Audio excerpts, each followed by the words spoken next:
दोस्तों, पहेली के तौर पे आपसे कभी न कभी किसी ने एक सवाल तो जरूर पूछा होगा कि पहले मुर्गी आई या अंडा। एंड आपके पास इसका कोई भी जवाब नहीं रहा होगा। अब इस सवाल का जवाब देना इतना भी आसान नहीं है, क्योंकि ये खुद में कॉन्ट्राडिक्ट करता है।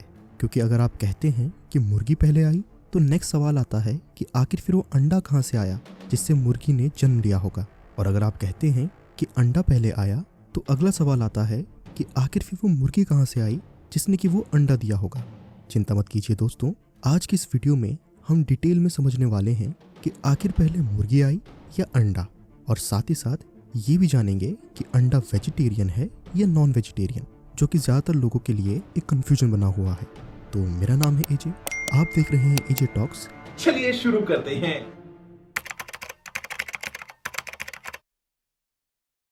दोस्तों, अब ये तो सभी जानते हैं कि अर्थ पे करीब 150 मिलियन साल पहले डायनासोर्स रहा करते थे।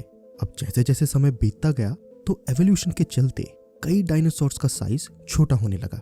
अब जिनको नहीं पता उन्हें बता दूं कि एवोल्यूशन या कहें किसी भी स्पीशीज का विकास उसके आसपास के हैबिटेट या वातावरण से होता है। यानी कि कोई भी प्लांट या एनिमल अपने आसपास के एनवायरनमेंट में सरवाइव करने के लिए अपने शरीर को अडेप्ट करता है, और इसी प्रोसेस को एवोल्यूशन कहते हैं।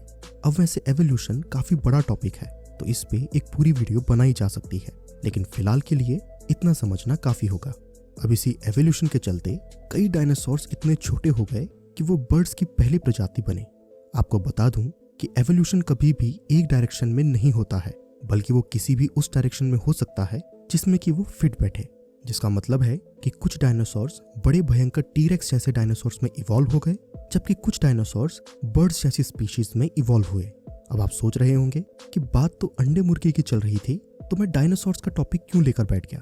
तो वेल, आपको बता दूं कि कई रिसर्चर्स के अकॉर्डिंग टीरेक्स और चिकन का कोई एक कॉमन एंसेस्टर था। और अगर और भी क्लियर टर्म्स में कहूं, तो आज के ऑस्ट्रिच और चिकन्स उस समय के टीरेक्स के सबसे क्लोज रिलेटिव्स हैं।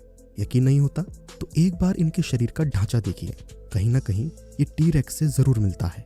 और यही नहीं, बल्कि आपको एक और फैक्ट बताता हूँ। जितने भी डायनासोर्स हुआ करते थे, वो सभी चिकन और ऑस्ट्रिच की तरह ही अंडे दिया करते थे।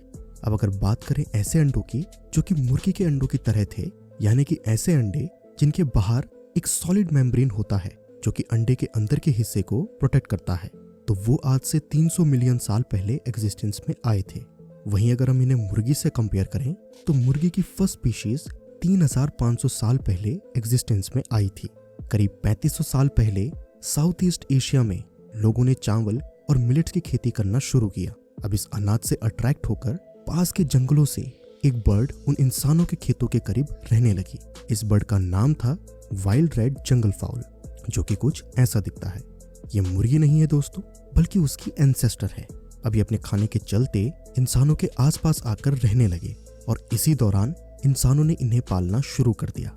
इसी डोमेस्टिकेशन के चलते इनमें धीरे धीरे एवोल्यूशन होने लगा, एंड इवेंचुअली मुर्गी का जन्म हुआ। ये जंगल फाउल की स्पीशीज अभी भी जिंदा है, और आप इन्हें जू वगैरह में जाकर देख सकते हैं। रही बात चिकन और जंगल फाउल में डिफरेंस की, तो आपको इन पिक्चर से क्लियर हो रहा होगा। अब इस सबसे ये तो क्लियर हो जाता है कि अंडे 300 मिलियन साल पहले आए थे, जबकि मुर्गी केवल 3500 साल पुरानी है। यानी कि अंडे कई साल पहले आए मुर्गी से। अब आप में से कई सारे होशियार लोग कहोगे कि 300 मिलियन साल पहले जो अंडे आए थे, उनमें से तो डायनासोर्स निकले होंगे, ना कि मुर्गी। तो सवाल अभी भी कायम है कि पहले मुर्गी आई या उसका अंडा। दोस्तों, अगर आप एवोल्यूशन को समझते हो तो अब तक आपको आइडिया लग चुका होगा, लेकिन जिन्हें अभी तक समझ नहीं आया है उन्हें बता देता हूँ कि बात काफी ज्यादा सिंपल है। अब ये तो क्लियर हो चुका है कि चिकन इवॉल्व हुआ है जंगल फाउल से, और जंगल फाउल किसी अदर स्पीशीज से इवॉल्व किया होगा। अब एक पॉइंट इन टाइम में जंगल फाउल की पेरेंट स्पीशीज ने आपस में मेट किया होगा, और as a result of reproduction and evolution उनके अंडे के अंदर एक जेनेटिक म्यूटेशन हुआ होगा, ताकि वो अपने एनवायरनमेंट में सर्वाइव कर सके। और इसके चलते एक ऐसे अंडे का डेवलपमेंट हुआ होगा जिसके अंदर पहला ट्रू वाइल्ड रेड जंगल फाउल निकला होगा, और आगे चलकर ऐसे ही पहली मुर्गी का भी जन्म हुआ होगा। अब इससे हमारे सवाल का जवाब क्लियर हो जाता है कि पहले मुर्गी नहीं बल्कि अंडा आया था, और इस अंडे को किसी मुर्गी ने नहीं दिया था, बल्कि ऑलमोस्ट मुर्गी जैसी ही उस लास्ट स्पीशीज ने दिया था, जो कि आगे चलकर चिकन में इवॉल्व हुई। अब एक सवाल का जवाब तो क्लियर हो गया, लेकिन अब दूसरी धारणा जो लोगों के मन में है वो ये है कि कुछ लोगों को लगता है कि अंडे वेजिटेरियन होते हैं, तो कुछ लोगों का मानना है कि अंडे नॉन वेजिटेरियन होते हैं। आइए इस डाउट को भी मैं क्लियर करा देता हूँ। अगर आप समझते हैं कि अंडे में जिंदगी होती है, मीट होता है, तो इसलिए वो नॉन वेज हैं, तो आप बिल्कुल सही हैं। जबकि अगर आपको लगता है कि अंडे में ना मीट है और ना जिंदगी, इसलिए वो वेजिटेरियन है, तो आप भी बिल्कुल सही है। अब इससे पहले कि आप कहो कि क्या बकवास कर रहा है, तो आपको बता दूं कि अंडे दो तरह के होते हैं।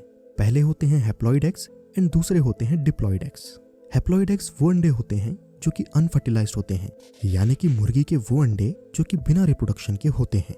इन अंडों में कोई भी मीट या जिंदगी नहीं होती है और ये प्योरली सिर्फ चिकन के खुद के सेल से बनते हैं, इसलिए ये अंडे कभी भी बच्चों को जन्म नहीं दे सकते हैं। अब वही बात करें अगर डिप्लॉइड एग्स की, तो ये एग्स चिकन की मीटिंग या कहीं रिप्रोडक्शन से होते हैं और इनमें मीट भी होता है और जिंदगी भी, यानी कि यही अंडे आगे चलकर बच्चों को जन्म देते हैं। इसीलिए हैप्लॉइड एग्स वेज होते हैं जबकि डिप्लॉइड एग्स नॉन वेज होते हैं।